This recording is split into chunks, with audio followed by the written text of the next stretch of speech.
Welcome back to the Business Simple podcast, episode number 8 with David Melse. I'm really excited about it. For those of you that are new to listening, the Business Simple podcast aims to give practical tips around business and humanize business owners to show people what they're capable of doing. This episode is under our Journeys series. It's the 4th one we've done, and we're really pumped about having you here, David. Hey, just to kick things off, so obviously you yourself have a podcast, and it's called the 10 Years, 10 Million podcast for anyone that would like to have a listen. How have you found the whole podcast thing? What are you learning from all that space? How's that all going? So I got into the podcasting partly to share the journey of my goal to make $10 million of net wealth in the next 10 years, or 8 years now. And originally I had committed to doing an initial run of 10 episodes because I thought it's pretty overwhelming, or it can be overwhelming, to come up with a podcast and to commit to that, right? And so I figured if I can just do 10 episodes and then reassess. Mm-hmm. And so I literally got my iPhone out and I got in the car. Apparently it's good installation in the car. And I just hit record, and these episodes are still live, by the way. And I just got into it, just went through what I was going through, where I was at that moment, and then I think you were guest number 8, actually. Yeah, it was early. We've done a couple really early. Yeah. But I guess what it morphed into was scratching the curiosity itch that I've got. So like having conversations with interesting people, and just having some chats. Yeah, cool. Funnily enough, the name of this podcast, Business Simple, we actually started, and this would probably be, I don't have many regrets, and I wouldn't even define this as a regret, but things that I would do differently if I could go back and do things over again, is I actually started the Business Simple podcast, and it would have been 2017, 2018. It would have been about 6 or 7 years ago when I was first starting Digital Simple. And I recorded, I can't even tell you how many episodes. And I thought about trying to bury them from the internet and coming up with a new podcast name and things like that. But I was like, actually, I think it's cooler just to reopen that can of worms and just get into it from there. So I've made the call just to leave all my old episodes up as well. Interesting. I think that I haven't even listened them back. I don't know how good they'll be or what the goal is, but it'd be interesting to have a bit of a cruise through. In my experience, it's sometimes not best to listen to those. Yeah. Okay, maybe I'll take that advice. So talk to me about, obviously I love the concept of you now have built quite a cool community around your, do you use the expression consulting or coaching business? What? Yeah, coaching for now. It will morph into part coaching, part consulting in the future, but for now it's 90% coaching. Yeah, cool. Great. So you've built a really cool community in Christchurch, which I suppose accidentally is kind of complementary to your coaching business. I know your road to here has been really interesting. Can you go over a little bit of like your story and I suppose some of the chapters that have been involved in it? For sure, yeah. I will just try and like summarize the last 20 years and say like a minute or so. Yeah. Basically, when I left high school, I had a first job out of high school, which was in like the concrete industry. Yeah. And so it was like building the Palms Mall at the time. And I was with these concrete guys, and they were super rogue. They were really nice guys, but they were pretty loose. Yeah. And they'd had the business, and I just instantly started seeing opportunities to improve. So whether it was through like better quoting or just better efficiencies or whatever the case may be. And I mentioned that to them. They're like, they're just sort of like thinking, but you could tell it just wasn't landing. Yeah. And so I guess I bring that story up because it was like my very first interest into like improving business or like working with the owners to either find efficiencies or do things better. And so over my career of having different businesses and different industries, it's always been a fascination. I've always loved the journey of progress and like doing things better. And so whether it's, travel or the taxis or DVDs or the firewood, it's all been that interest of mine around improvement and I guess the psychology of the business owner and working with people to be better. Yeah, cool. It's a real passion. Yeah, nice. And so throughout that 20-year journey, I'd imagine you've had all sorts of experiences. Are there any real standout highlights or any real standout challenges that you've overcome throughout that period? Yeah, I mean, I think one of the standout challenges. It was just after COVID, and made it through that, and had my agency at the time. Yeah. And it was around the time of, I guess it was 2020 or 2021, and I'd been in it about 6 years, and been through several ups and downs. I think I had 10 staff at one point, and I was just investing heavily back into the business, trying to scale, like trying to grow at all costs, and probably went a bit heavy on the infrastructure, if I'm honest, looking back. Yeah. But I guess like it got to this point where it was like pretty top heavy, and it needed to be restructured, and it was a really hard moment. You know, like it's really tough to, to go through that process. But it was actually through working with another business coach at the time that I was able to make those hard moves and do what I needed to do. Yeah. Because the nice guy in me probably would have just kept on going and ignored the problem. Yeah. And so that was one example that really sticks out. It's like when you've got that sounding board or that accountability person in your life that can help you work through challenges and do those things that maybe don't feel natural, or they will be critical, but sometimes put your head in the sand. I think one thing that's really interesting about that, for me anyway, and obviously we do work together and have you involved in our business at a coaching capacity, but this is an unbiased thought regardless, is I like the idea of getting advice from someone who's felt it, like who's been in it, I think that business in theory is really simple and easy, and I think business in practicality is extremely challenging, and it's challenging because it's no longer logical, becomes emotional. The people that you're having these tough conversations with, or the tough decisions you're making, impact real people that you care about, and those sorts of things. And so have you found that's like benefited your coaching business in any way? Massively. Yeah, I really resonate with what you just said there about it being simple. I was thinking back to the questions that you sent through, and just thinking about the very first business I was in, like year 12, I guess, like sixth form at high school, and had this firewood business. And I was just reflecting on how simple it was. Like, you get the product for free, the wood raw product was free. And so then you got the cost of like renting the equipment, and then you just sell it, right? Yeah. So you take like the sale price, you deduct the cost of renting the equipment. It was just a mate of mine, so there's no labor cost, right? I'm like, isn't it interesting how complicated we can make it? Yeah. Right? Like, in fundamental terms, it's just selling something for more than what it either cost to produce or what it was paid for, right? Yeah. But as you say, there's so many more layers to it. And I guess when people are involved in staff and team and costs and finance, it just gets real complicated real fast. Yeah. But I think sometimes we're our own worst enemy as well, though. Agreed. Yeah. It just becomes if you're wired, like I would imagine a lot of the people on this podcast will be wired, and I definitely know I am. I have a constant desire for more, which I can't ignore, and the need to try to grow and build and scale and do that stuff is there. And with that, the responsibilities and the pressure tend to scale in line with everything else that you're trying to build. And so it's just one of those ones with, as you grow, you wind up in these spots that, while challenging, are essentially unavoidable, and you sort of just need to be a part of it. And so having someone in your corner that can help you walk through some of those things is really important. Totally. I mean, I'm just in the process of hiring my first team member for this business at the moment, and it's it's not like the first time I've hired someone, but it does feel like the first in a number of ways, right? And it is quite daunting, but I know it's critical because, like you, I have that same weird, unexplainable desire that I must grow. Like, I can't just be content, and I don't know where it comes from. Yeah. It's a certain type of wiring, isn't it? It would be easier to not have it. That I'm sure of. It's so easy just to show up and be content. Which the world has a lot of place for, but it's just it is just one of those things. You wind up under duress as a result of it. And so fast forwarding, obviously, a number of businesses over a number of years, different challenges faced, different lessons learned, different growth created.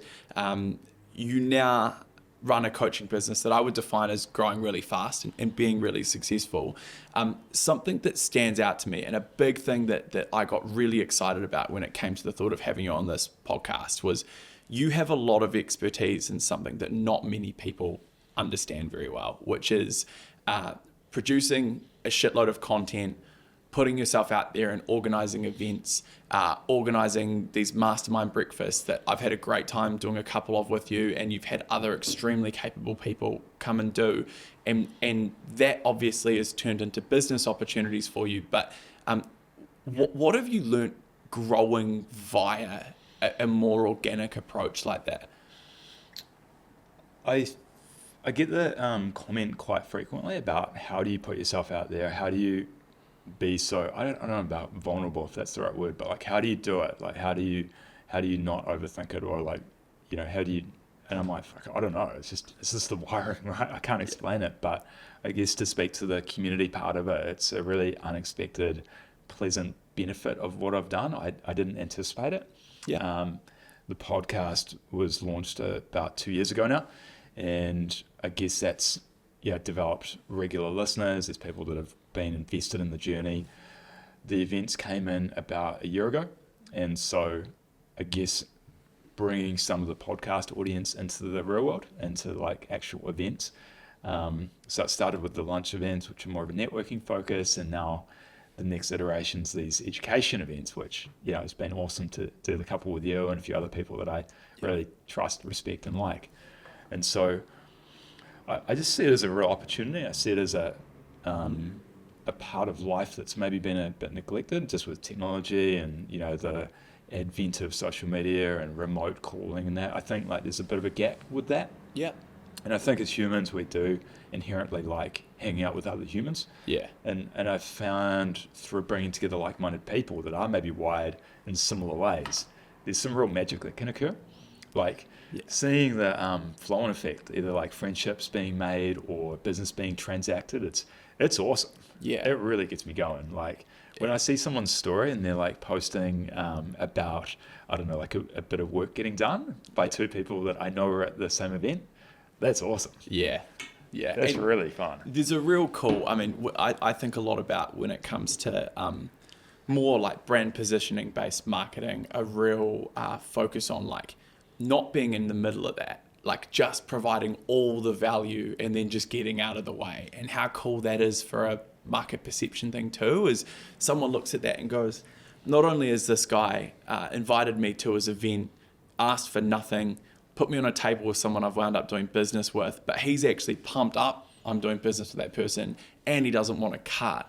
And so I just think that pays off long term when that friend's buddy goes, I really think it's time for a business coach or something like that. You never know when, but sometime down the track it turns into something really cool. I think so. Yeah. Yeah, it's starting to pay off. Like it's starting to come back around, and I've had a few unexpected bonuses lately around people hitting me up and being like, yeah, I'm ready to go. Like, I know who you are. I've listened to the content, seen your stuff. I'm ready, pre-sold. And so it's like, content marketing 101, right? Yeah, in the first episode of this podcast, I went through and spoke about like why we're doing this basically. And it's like, I'm reasonably time poor, as most people are. And we sort of a year ago started this like personal branding thing, which I'd imagine would have a whole lot of overlap with, say, the events and that sort of thing that you do in terms of the buyer behavior with personal branding content can be quite similar. Is we ask for nothing. All we do is just go like, here's something you can use, here's something you can use, this might help you, try this, do this, have you thought about this? Like, and we're talking, I think I'm like 370 odd videos deep into this personal branding account with no call to actions, no come work with me, no anything. The closest we got was we put up a brand video that we shot for an ad on the account because we liked it, and that had a here's how you get in touch at the end. And outside, like, there's nothing, and it was just to showcase what cool shit you can do with video. And the type of inquiries that we get through my personal brand have blown my mind. Just because I come from lead gen, right? Like that's all we do. Well, it was all we did for 4 years or whatever it was of this business existing. And I know what a lead is, and I like leads. I think leads are brilliant. And whether you're in competition with someone else or how pre-qualified they are or whatever, I'm like, lead's lead. And like, if you're like me and you're wired towards sales being a thing that you really focus on, you love any opportunity to talk to anyone about how you can do work with them, right? But what's really interesting is when someone comes through and they just send you a message and they're like, how can you help me out with this? And you're like, well, I could do something like this. And they're like, could we meet? And you're like, yep. And it's sort of like that, you're not even really doing this. Like it feels like cheating when you're used to, I use the expression playing business on hard mode. But like it feels like you've moved a level easier when you get inquiries like that are people who are just like, I know who you are. I follow your stuff. I have this problem. Can you please help me solve it? And it really feels like the way to generate those leads, to me, at least my opinion of it right now, is some sort of disproportionate value exchange stacked in that person's favor for a long period of time. And that will then turn into X afterwards. Yeah, I guess it's taking that 99-1 model that a lot of, other personalities or personal brands on the internet do, right? Like they put out a ton of content, hugely valuable, books, podcasts, audio, the full works, right? But yet they only really appeal to 1% of the market. Yeah. And everyone else gets the benefit of the content. And so it is an interesting model. Yeah. Yeah. It's interesting to see how it plays out, right? Especially in a market like New Zealand where it is a bit more conservative, but a bit less normal. I essentially think that if you can tolerate the shit that your mates give you at the pub, you should be doing it. Like, that is the only point where you shouldn't be doing any sort of personal brand stuff, because your buddies will take the piss out of you and all that. Like, and that's cool. Like, that's what it's all about. I think that I think that you should be openly challenged on stuff you're doing, because internally you'll decide whether you're really into it or you're not based on the challenges that you're given. But the advantage that you get if you have a strong personal brand, a strong business brand, a strong paid marketing structure, if you can bundle all those things together rather than just having one standout that you can lean on at each level, you are ahead of everyone else. And I also don't think that the time we've got right now with TikTok and Instagram, where you can post a video on it every day with a reasonably low production value, i.e. if you've got an iPhone and a microphone, you're pretty much in the game. I don't think that will exist forever. I think that video will change with AI. I think things will evolve over the next little bit. And I think this market is actually going to disappear from us at some point in time. And so like Facebook was when I first started Digital Simple, most businesses weren't using it as an advertising tool. And now you turn around and you go, what business over 5 staff doesn't have some sort of social media or Google advertising thing? And you are talking at they're 5% of the market or something like that now. And so, and that's just because it's proven to be valuable through everyone else, and there's enough success stories around. I think that doing personal branding content and investing heavily in business branding activities like podcasts and events and stuff like that now will be that thing in 5 years that everyone goes, man, I wish I jumped on that a little bit earlier. Yeah, it'll be interesting to see what it plays out with AI and technology. And even I was talking to someone recently about the idea of writing a book and just how that used to be significantly more difficult than with AI assistance. Yeah. And so I wonder if we're going to see the proliferation or like books coming back. Who knows? It's a pretty meaty asset in terms of a brand tool. Yeah. So I wonder if things like that are going to come about or become more common. Who knows? It's really interesting. Yeah. Well, one thing that so obviously we're buddies, right? We've and with you, it's been really cool to watch your journey from my perspective over the last little bit. But has there been because I really like you and this coaching fit and how it's working and sort of where you're at. Obviously, you were testing out a few different business ideas and different business strategies and things like that, which I think a lot of the audience, especially people who are pre-established business stage, will be doing. What was it that helped you navigate knowing when you were onto the right thing and when you were doing the wrong thing when you were testing out those ideas? It's such a really hard question to answer, and I feel that I got really lucky with this. Yeah. I found that like I've constantly been testing, right from that fire with the concrete, like everything, right? And I guess with coaching, it just is the overlap of, something that I'm passionate about, something I enjoy doing, something that the market will pay for. So the ikigai, I really don't know how to answer that, because with the agency, for example, it was a hard move to shut it down. Mm-hmm. There was so much ego in the way. There was so much sunk cost fallacy. There was all these things, and it's like, fuck, maybe it was the wrong move, right? Like maybe if I did grind it out for a little bit longer, it would have been amazing. I don't know. That's the impossible question. I say that to the team all the time, like pretty much what you just pointed out, but I use these words, which is like, we're going to make a decision and we'll never know whether we're right or wrong, so it doesn't matter. And they're kind of like, and I get looks like, and it's just that concept of, hey, look, you got to make a call. The pain is in not making a call. And the beauty of making a decision is you never get to see how the alternative plays out. Yes. So you're either right or wrong, Yep. but you never know anyway. So there's no real fear that needs to be involved in it. It's Totally. and that fear of loss kind of concept is, I think it's just one of those ones that we naturally as humans over dramatize that in our head. It's this idea of like, if I started out the business doing this 10 years ago, I could be driving a Bugatti right now, but I'm not because of this or that or whatever it is. And just understanding that that's probably not the actual alternative to what's going on. That's right. That's right.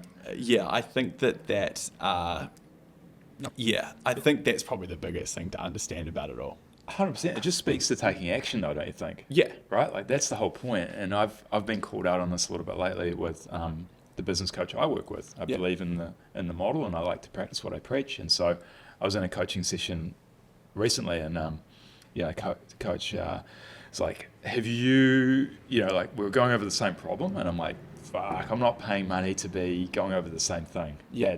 That is not what this is about, right? Yeah. And I think we can make things into a bigger deal than they need to be. Mm-hmm. And often it is just taking action of some sort. Yeah. Yeah. And having someone in your corner is helping you to move that along and make things happen. Which leads me to this recent discovery of the Monday morning list. So tell me about the Monday morning list. Super simple. All you do, you find a buddy, you commit to a certain amount of money per task that you don't do, and then you send each other the tasks, and then shit just magically gets done. So I had 9 tasks on my first week, $100 per task. And Sunday morning, I wasn't looking so good, James. I had about 6 to do. I'm like, 600, I better get cracking here. And so sure enough, by the end of Sunday, I was all done. And I guess I bring it up because it's just so easy. It doesn't rely on paying a coach, doesn't rely on anything fancy. It's just using money as a tool. And people may disagree with that, but I mean, you can substitute that with another thing. Like I was talking to someone this morning, he's going to use 1 kilometer of running. He hates running. Yeah.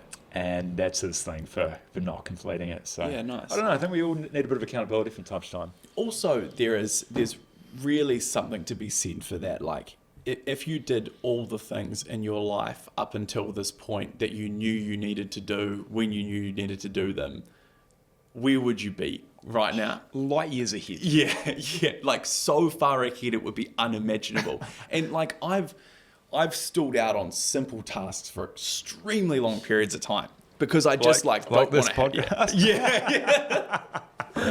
Like starting a podcast. And it was because I was stressing about what acoustic panels would be beside, and now we're in a spot where the cameras are struggling and stuff. But it's like it's just all good, right? Like because now we're here, you can actually do stuff. And obviously I have standards, and it's not about giving up on your standards. I wanted this to be shot in a certain way. I wanted a certain caliber of guest. I wanted a certain structure. But that was a morning figuring that out, like that was a couple of hours I've probably spent writing down bits of paper and doing stuff like that. It was the committing to doing the stuff, and that was, and once again, like accountability. I just got my staff to hire all the gear, and I bought a whole bunch of stuff, and then I was like, well, I better make some stuff work for Friday because I'm a couple of grand in the hole if I don't do anything with it. What was the catalyst moment, just out of curiosity? Because we have been talking about this for a little bit. Yeah, so I'll tell you what the catalyst, and you mentioned that you wanted to talk about this anyway, so this is perfect. We have, me and Dave, have a group of people, there's 4 of us, that set goals. And we, every time someone reaches a goal, we shout the other 3 people dinner at Bessie. And I know that sort of sounds a little bit counterintuitive, but I tend to find that like in the right environments, you're sort of actively looking for an opportunity to take your mates for dinner anyway. So anyway, all 4 of us go and set these goals, right? And they're varied, they're all over the show. There's all sorts of different goals and stuff like that going on. And then someone hits one. And so we go for dinner, and that's mint because I like Bessie and I like hanging out with the 4 people. You know, like I like that group of people, and it's fun as fuck, and I enjoy it. And we have a couple of reds and eat some steak, and it's like, what is better? What is better? Nah, not many things. Not many things. And then, especially at the moment, right, with like it's like a decompression between the pressure of home with the baby and the pressure of work. These little like hour, 2 hour things that you don't realize how much you can value them, right? So anyway, someone hits a goal, and we go for dinner. And then someone else hits a goal and we go for dinner. And then most recently you hit your goal and we went for dinner. And the biggest thing I think that actually got this across the line in my head was just the fact that I wasn't willing to be lapped in this process. Everyone's obviously resetting goals as they create the new ones. And I had a goal originally that we all decided didn't actually really align with what I was trying to create. And so I wound up moving the needle a little bit, and I made it a little bit more complicated for myself than what I needed it to be. And I'm really big on this like overarching feel of like give, and just value to the whole business ether at the moment. Because our lead gen stuff is working and our business is growing and we're in a really cool spot, and there's a lot of businesses that are struggling with all that stuff. And so we realigned around me launching the podcast, and we set the precedent that I had to have 4 weeks worth of content and 1 episode live. And that's what I'm trying to get to. And so I actually have just been beating myself up about the fact that I'm like, it's my risk. I need to sort of dinner. Like it's my, you know, and everyone's itching for another opportunity to have dinner together because Yes. we fucking love it. It's so good. And so funnily enough, I mean, 2 of the first 4 guest episodes are people from this group, and obviously you being one of them. And it's created just like you could use the word accountability, but it's more like internal for me than anything else, where I'm like, I enjoy these dinners, and I also don't feel very good about the fact that I've been taken for dinner 3 times, even though I'm the failure. I'm like, it's about time I contribute back a little bit. And so, yeah, that really in itself has actually been the big push for me. I think that's what got it across the line. I think I was 90% of the way there just being obsessed with the idea and excited about what I want to do with this. I think that I'm extremely blessed in terms of the people that I have access to, and the people that I call friends are often people that the general market view as almost aliens because they don't understand how they can be as successful as they are and do the things they are. And I believe that there's a real opportunity for me to give back by helping to humanize some of these people and give insight and give people practical tips. But also I just really wanted to go to Bessie. So hopefully in the next couple of weeks we'll be on. I'm looking forward to that. Yeah, it is an interesting iteration on the accountability thing, isn't it? It's really got the social element or social pressure, I guess, in some ways, like you say, but it's also a fun thing. It's like camaraderie, right? Like, fuck, there's nothing better, right, than sending that message. Yeah. Being like, it's Bessie time. We're on. Man, that was a wicked moment. I think, in fact, I was here, actually. Yeah. I was here when I got a thing that led to the one that I was able to tick off. So, yeah. It's very cool. It's very cool. It's pretty special. But I guess we're all just trying to figure out what we're doing and how to like get these runs on the board, right? Like, and everyone is different, but whether it's the Monday morning list, whether it's the Bessie night, like these things are all, you can all replicate them, right? Yeah. And that's really cool, right? Often they're also free. Like the running 1 kilometer or whatever is I'm really big on, and I'm doing this through our more marketing based episodes. I'm really big on pushing like, if you don't have any cash, here's how you get leads, and talking to people about it, because that's practical stuff that anyone can use, right? And everyone would be better. Like we said before, imagine how far you'd be if you did everything you knew you needed to do when you knew you needed to do it. Your relationships would be better. You would have more money. You would, not that money's everything, but you'd be better resourced, I'd say. Your life overall would just be better. Totally as a result of that. Yeah. Yeah. I think I really resonated with what you were saying about value. Like I'm the same way. I really just want to give more value than whatever it costs to listen to the podcast or what anything costs, Yeah. I really want to just over deliver on that, and the events have been a great part of that. Yeah. It's a really easy way to have a low cost option. Cool. And so going from, say, like accountability and that sort of thing, which is obviously a really strong theme when it comes to your coaching business and what you do there. What is your approach when it comes to working with clients? I find that if you can tie goals, having a structured plan when it comes to having monthly, quarterly, annual goals, and then tying back smaller tasks to get to those goals, that's essentially the model. And so I think if it's a weekly client, if it's a fortnightly client, there's ways to break down those goals into small chunks in order to stand a high chance of getting there.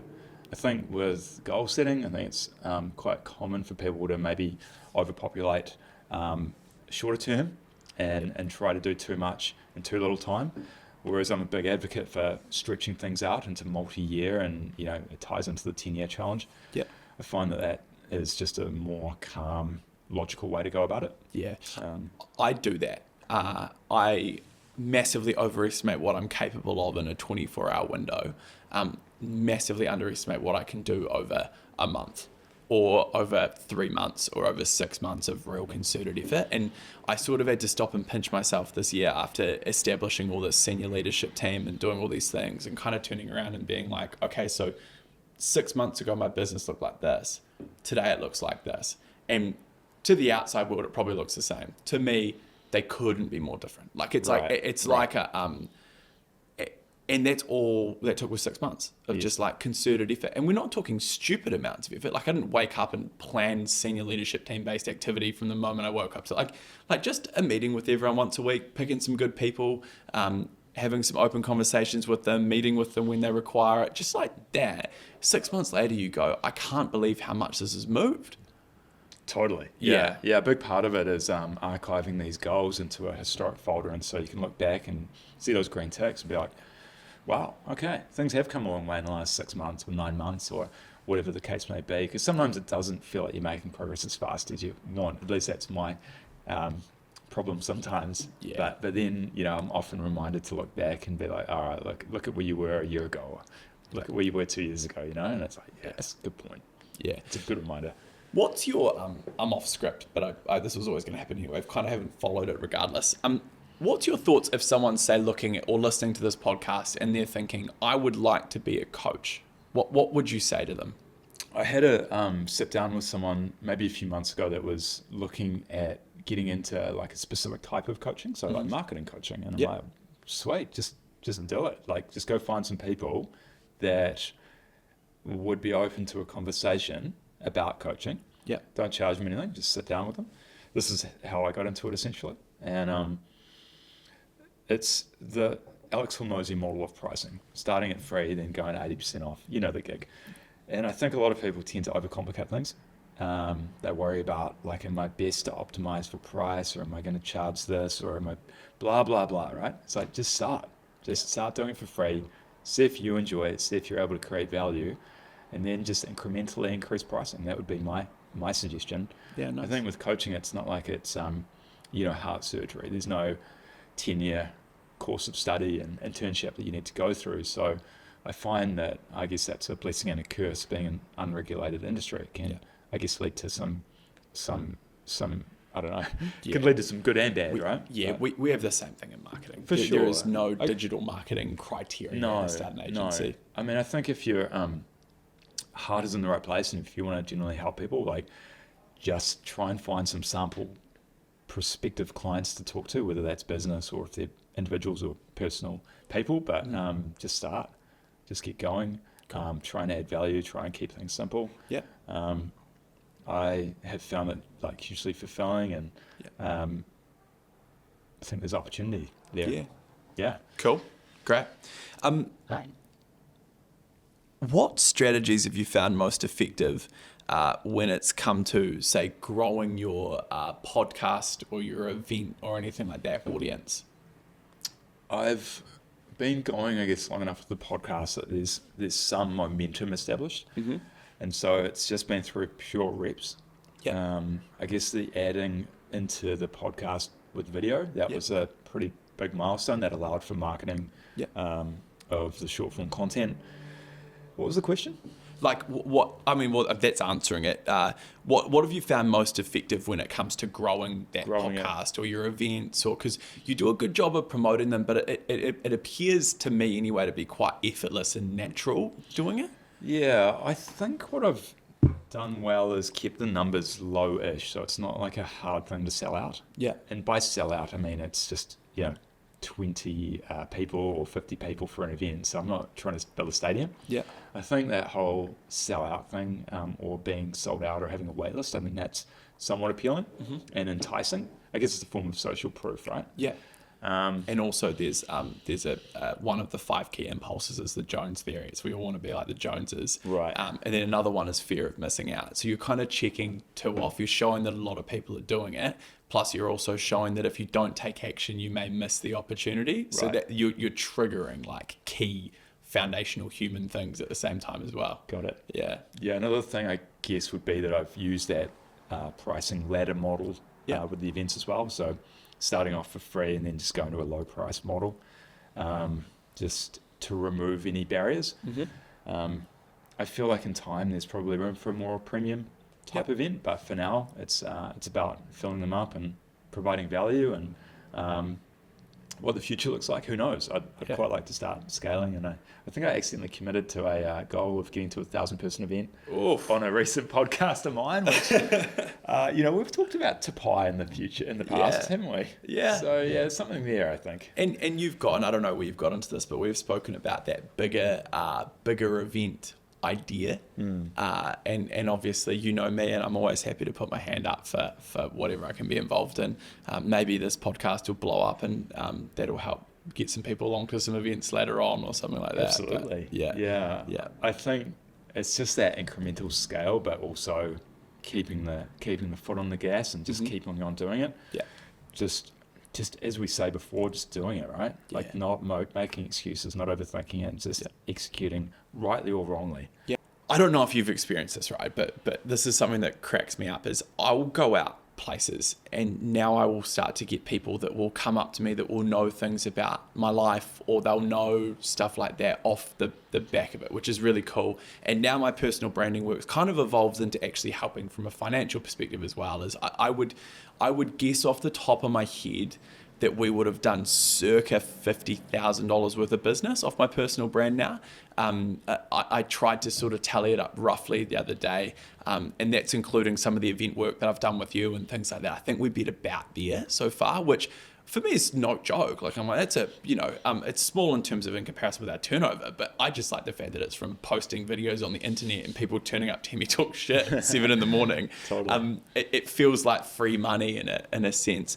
What's the impact of what you've done been on your business? Obviously, without going into too much detail, but yeah, there's been a few instances I can think of where someone's consumed, say, they've gone through the full back catalogue of the podcast and they've gotten to episode 70 and they've been like, all right, we're ready to make contact and inquire about coaching. And so I guess like monetarily, it's really hard to track, as you can appreciate, but my gut feel is that it is a massive lever and it's a massive part of the client acquisition. So I mean, you could probably almost argue that it's maybe not 100, but close to it. You could argue that it is 80-90% of the effort, Which is the person who spent their first 4 years of owning a marketing company's belief system being the only marketing that you should do is lead generation marketing and like one-click conversion ads and things like that. I fully agree with you, but it's a mental thing to say. It's like, it makes no sense to me to be like, yeah, that makes sense. Yeah, I mean, I don't know. Unlike you, I'm not an overly like sales is not a thing that is natural to me. Yeah. And I guess sales is a really loose word, but I do struggle a little bit with that. Mm-hmm. And so just recently, in fact, I've really made a conscious effort to sharpen that sword, and to work on optimizing, I guess, like the network and the community that I've got. But yeah, it is interesting how when you do invest so much into content-based marketing, how eventually it tends to pay off. So because you mentioned the sales thing, and probably the thing that I've noticed that's blown my mind the most about the personal branding leads is there really is no sell involved in majority of the conversions of them. We've got one at the moment that we're having to do a little bit of work for, but it's all pretty fun and it's not, whereas if you're getting leads in and you're just picking up the phone and just blasting numbers and just trying to make things happen, there's obviously a lot more involved in that process. The one thing that I would say, right, is I am not naturally extroverted. I'm not drawn towards a career like sales in any sense. It's just a repetition game, right? And for anyone that's listening, it's you don't need to be as dramatic as me and go knock on doors for a year or do anything like that to get used to it. It's literally just set a manageable daily goal. Call 3 businesses you want to work for every day. Like that's it. That's it. And if you did that over the period of a year, you would be one of the most experienced cold callers in Christchurch, right? And so then you go, could I make 3 phone calls per day? That's all I had to do, and be ruthless with it and make sure I do it every day. It's the same thing with, like, I couldn't tell you how many proposals I've seen, how many presentations I've gone through, how many deals I've attempted to close. We guessed, I was working out with a buddy I did door to door with, that I got told no 22,500 times over the course of a year. And so, and it's not data, but we guessed that, right? Based on just trying to figure it out. I think it was like 50 a day or something like that. And we subtracted some weekends and that is really freeing. For most, it just gave me the ability to understand that, like, I'm not going to be able to close every deal.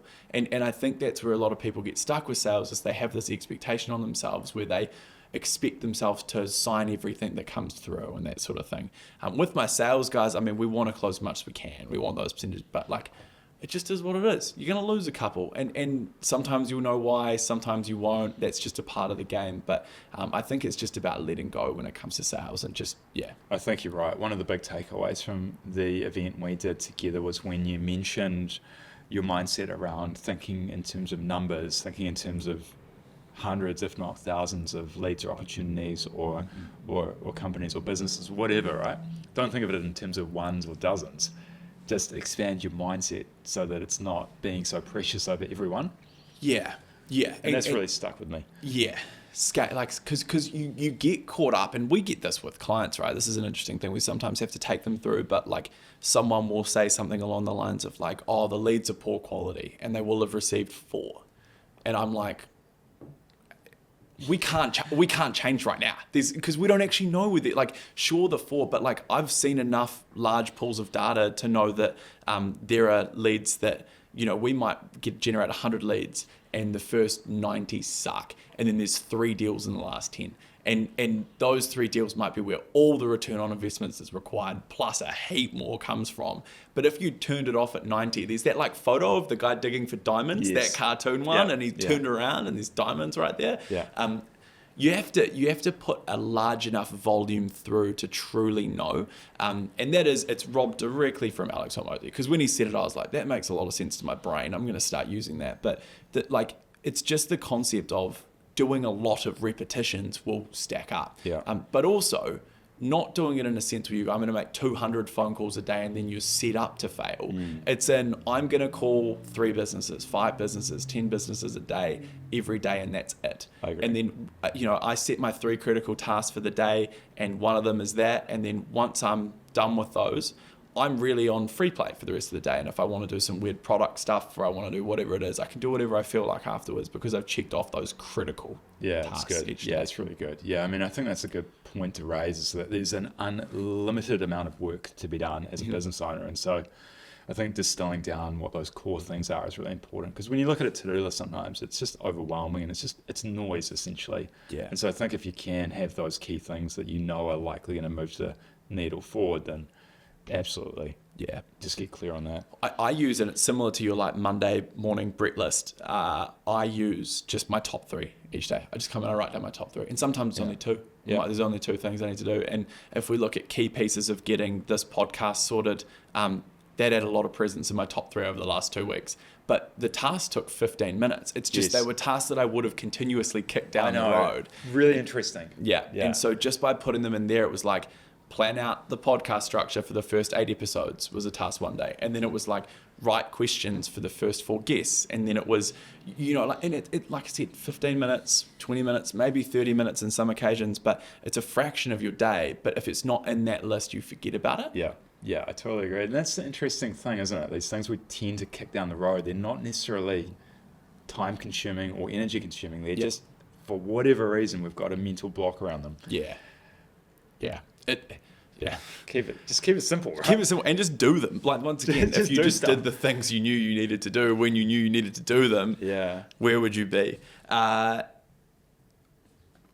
What do you think the most, obviously you get a lot of insight into a lot of different businesses and what they're doing. What do you think the most critical pieces are to run a sustainably growing business? I think there's some common things that tend to come up. One is hanging around with the right people, being in the right community, being aligned with the people that you're around, whether that's through your peer group, whether that's through your suppliers, your employees, your team, whatever. I think that's a really key part to it. I think if you consider some extremes here, I think if you were in an environment where everyone around you is making double what you're making and running businesses twice as big, you're probably going to buck things up a bit, right? Conversely, if you're hanging around a bunch of losers, you're probably going to default downward. And so I think this whole theory of the 5 people you hang out with, cliche as it is, I think it's really important.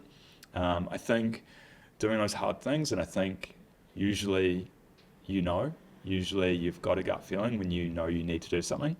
And so I'm a firm believer that we often know what the answer is. We don't need like specialist consultants or coaches or anything. Like, we know, right? Yeah. You know, if you need to pick up the phone, if your lead volume is not high, you know what you need to do. Yeah. And so I think we can be our own worst enemies. But with that said, if you're hanging out with the right people, that sort of tends to become very apparent. Yeah. Usually they'll call you on your shit. I have this 100%. Yeah, I have this. I've got some real good buddies, and I think that they've really shaped me in the way that I view conversations like that over time, because I view, I had a conversation with a guest earlier, and it was essentially like this idea that discipline is the strongest form of self-love. And people view self-love as like eating chips on the couch watching a movie, but really it's the cold water, it's the run, it's the gym. And in the same breath or under the same theme, a real friend will call you on your shit, and someone who doesn't care about you as much, they don't care enough to put themselves in an uncomfortable position to tell you what you need to be doing. And I had a flatmate, he's a real good buddy of mine. We're still friends, and this was right at the very start of Digital Simple. And I had a 20-hour-a-week job, and so life was kind of all good. And like, I've never really needed for much. I sort of just like, rent's covered, I'm eating, everything's all good. And I would just I got to pick my own hours with this 20-hour-week job. As long as I checked the 20 hours off, it was all good. And so I was just waking up and getting out of bed at like 10 a.m, say, every day. And then I'd sort of just like cruise, and I'd go into the work, and I'd hang around for 4 hours or whatever it is. And I'd train, and I'd kind of just cruise home. And I just sort of going through this cycle of like not really doing and I knew it wasn't what I should have been doing, but not really doing what I needed to be doing, right? And one of my mates just pulled me up one day, and he pointed out the content that I was posting online and the story that I was telling versus the person that I was being. And he was just like, this is bullshit. And that was it. Like, he was just like, this is fucking bullshit. And he's like, you're telling people to go to work, but you're barely even going to work. And a lot of these people that are watching your stuff don't have the choice whether they go to fucking work or not. And he just like really pulled me up on it. And I remember at the time being like, that's really aggressive. And it sort of sat with me for a little bit, to the point where I was probably like a little bit scared to talk to him about work and shit for like maybe a couple of weeks. And the more that I processed it over time, the more I realized I was like, that's actually how you evolve. is through challenging thought processes, and like understanding where you're inadequate is an important part of not being inadequate. And if you can't see it because you're so busy in the weeds, it's really hard. And so then what a good friend would do in that situation is point it out, rather than turn around and be like, yeah, bro, I like the videos you're posting. How's business? You got a client? That's all good. He's like, bro, you should have fucking 10. He's like, what are you doing with the other 20 hours a week? Like, it was real in your face. And I look back on that, and it's shaped the way that I treat the relationships I have with people, but also what I value in the people that I spend time with as well. Is I want someone who'll be like, how do you turn this business into doing 5 times what it's doing bottom line a month? How do you do this? And I'm like, fuck, it's a lot of money, but they don't care. They're like, you need to be thinking this way. This is the only option. I think that's a part of my job that I really love, though, is being able to have these conversations with business owners and be like, well, if you want to get to this point, then you've got to course correct here. Like, doing the same thing that you've done isn't going to get you there. So you got to think differently. You got to zoom out a bit. Yeah. And whether that's through doing those avoidable tasks that we know we should be doing, or whether it's different habits, or whether it's a different type of input, then yeah, that's pretty cool to be able to do that day in, day out. And it's not to be like judgmental, because, hey, I'm not perfect at all. But I think sometimes having a third party that is trusted and wants the best, like, I'm not doing this out of any other reason that I want them to win. Yeah. It's pretty cool. And you don't have to be perfect to help someone. No, that's like right. And I think that's the change, is like all this self-consciousness gets stirred up and you get really worried about, but like, really, you're just doing the right thing by the person that you're talking to, and it's in a confronting way. And maybe when you challenge someone, you'll get challenged back. Like, who knows, right? But I just think you're better off challenging them. You're better off challenging them, like, and because at least then you're trying to do the right thing by them. And however it plays out, it is what it is. I had an interesting thing last night, actually. This message I got triggered me, and I was playing it over with Emily, and I was like, why does this piss me off so much? And the outcome was that it was because this guy had asked me for something that I didn't want to do. I felt like the exchange of value wasn't quite equal, right? I felt like he was just a take. And she's like, I think the reason why this is triggering you is that you're too scared to ask these things. You're too scared to put yourself out there because you're scared of rejection, essentially. I'm like, fuck, I think you're right. Yeah. And I think that's why that bothered me. Yeah. Because this guy doesn't give a shit. He's probably sent that message to 50 people. Yeah, okay. And I'm getting all worked up about it. Interesting. I get it. So what you're basically saying is that someone asked you to do something and it annoyed you, and what you've decided is because you feel fear around asking people to do things for you, that's it's pretty self-aware. So it's a mirror. It's like and that's often the way, right? If something abnormally triggers you and sends you into a tailspin, then it's like, fuck, that's not normal. Like, why is that affecting me so much? And it's usually some form of weakness or something that you're maybe not doing. Yeah. So that's kind of interesting. Yeah, I like that. There's something in that for probably everyone listening. I reckon. Yeah. I mean, we had a conversation the other day, obviously, about a series of events that had happened that had triggered a little bit of a reaction from me. And I had a really big, like, eye-opening experience out the back of it, where I realized that these people that had irritated me, I actually had no hard feelings towards. And I realized that, like, and I think that it's like a cop-out would be like, oh, I live in their head rent-free, or something that involves ego or whatever it is. But I think what I realized is that, like, I don't care whether I live in their head rent-free or not. I don't care about anything. And, like, what I do care about is running a business that is awesome. And what I actually care about, probably more than anything, is creating a product that's so good it couldn't be criticized. And so I think that's why the reaction was so strong in me, is because I was like, I'm so obsessed with us trying to be as good as we can be. Like, I wake up and go to sleep thinking about our product and how we can do it better.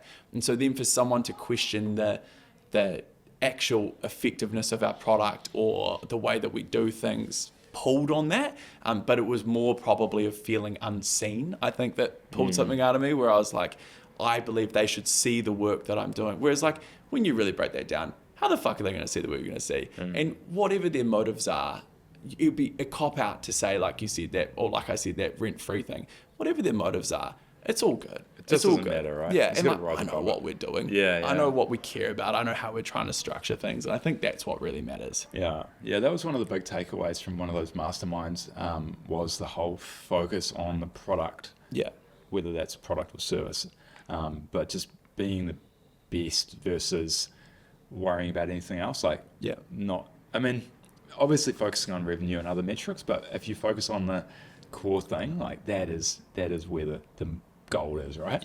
yeah, 100%. Hey, just checking off some kind of more practical things as we kind of roll through the end of this. I'm an entrepreneur. I've got a business that's hurting. What is the biggest thing that you would suggest they should start working on straight away? You're an entrepreneur that's struggling. You're hurting. Yeah, you're hurting. I think taking a look holistically as if you were a third party at the problem, I think that would be the first starting point. And what I mean by that is it's like, are you bloated? Are your costs too high? Are you leaking money? Do you need to be out there selling more? Are you in the victim mindset? Are you not being aggressive enough with acquisition? Just take some hard looks in the mirror, right? And then also get around the right people. That's the other second part to that. Make sure you're in the right environment for success. Yeah, cool. And obviously, like there's different scales of hurting throughout business growth, and for me anyway, and maybe this is self-inflicted, but I've experienced extremely long, dark periods of like just fight, right? But I've also had extremely long periods of feeling like I am 10 foot tall, and if you shot me, the bullet would bounce off, and and so what would you say, having gone through so many different experiences yourself, really has helped keep you focused, not on the setbacks, but on the mission and that sort of thing? Yeah, it is a hard one. Like, I mean, there is a ebb and flow to everything, and there is an up and down, and the saying, this too shall pass, that comes to mind. I met with someone recently that's going through a bit of a hard phase, and it's like, look, this sucks, right? Like, there's no other way to put it. Like, you are in a sticky situation based on a few factors, and I just don't really know what to say other than this will pass, you'll get through it. Like, your worst case scenario is probably not as bad as you're catastrophizing it in your head. Yeah. Like, you're not physically at danger. Very worst case scenario, you go bankrupt. Very, very worst case, but you'll bounce back. You'll be okay. And I think, as hard as that is to hear sometimes, it'll all be okay. Like, it'll be all right. Yeah. And a lot of the fear is in the mystery, right? Because when you break it down, I'm pretty convinced that you would have to, in most cases, be somewhat ready for it in order to liquidate or to go, there are a lot of people who trade in pretty horrific circumstances for pretty long periods of time. And then by the time they're actually forced out and they pull a veil off, you're like, that was on fire for years, right?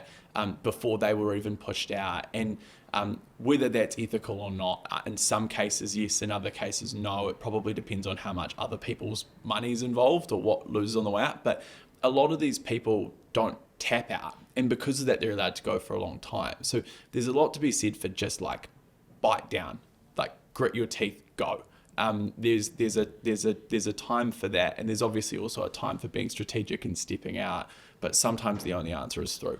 Yeah. I think sometimes it's not sometimes, most of the time the ego gets in the way, right? And whether that looks like scaling down or making some hard decisions, but sometimes you just got to be honest with yourself, and whether that's talking to a third party or someone that you trust, I think sometimes that can help. Like, your friends can be the best source of truth available. Yeah, sure. Cool.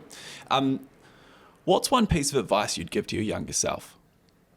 Don't be afraid to do the hard things, and don't be afraid to make mistakes. I think trust your gut. Again, super cliche, but I think we do often know the answer. I think it's within us, and so I would just say be confident. Lift some weights. That'd be the other thing. Just get into the weights sooner. I reckon I stunted my growth. I got into it too soon. Too soon. Yeah. But I was real runty growing up, and so I was actually quite a lot taller than everyone else. And then when I was about 15, I got a gym membership, and I'd struggled with talking to girls, and I'd struggled with all that sort of stuff. And then I got some biceps, and life seemed to get better. Obviously, I don't have them anymore, but at one point in time, I had them. And fitness is like, once again, discipline is self-love. That I think is a big thing that I'm really hanging up on at the moment is I'm kind of through this cold now, so I've been back in that cold plunge every morning, and it sucked, and I haven't wanted to do it one day, and I've left, and some days I haven't even felt that good for it, but I've been stoked that I've done it. Yeah. And so 100%. Yeah, I was in that exact situation just before this. Didn't want to get in there. I got up to my knees. I'm like, fuck, I know I'm going to regret this. Yeah. So in you go, right? Yeah. Something to be said for that. What's next for you in your career and business journey? So we're talking about product and focusing on that. That's really top of mind for me at the moment. Just becoming the best, most valuable business coach in New Zealand. That's the mission. Yep. Scaling Alt, scaling the events, and just trying to add as much value as possible to the community. Continuing on the podcasting journey, and that's essentially it. Yeah, cool. I love it. And let's say I'm a listener and I've listened to this podcast and I've gone, fuck, this David guy sounds pretty cool. I want to keep up with what he's up to. How is it best that they connect, follow, do those sorts of things? Yeah, either on Instagram, just David Melse, Melse, and take a listen to the podcast. That's promoted all over there. That's a good way to get a feel for what I'm doing. And for services, just have a look on the website. Yeah, cool. Yeah. And maybe put their hand up for an event or something like that. Totally, yeah, that's a really good idea. Yeah, for sure. Cool. Love it. Hey, thanks so much for coming along. Thank you. It's been an absolute pleasure. It's good to give one back because you've had me on your podcast a few times now. I'm really pumped to get this live. I think there's a heap of stuff people can take away from that, and I've actually just really enjoyed the conversation. So thanks heaps for coming. Really appreciate it. Thank you.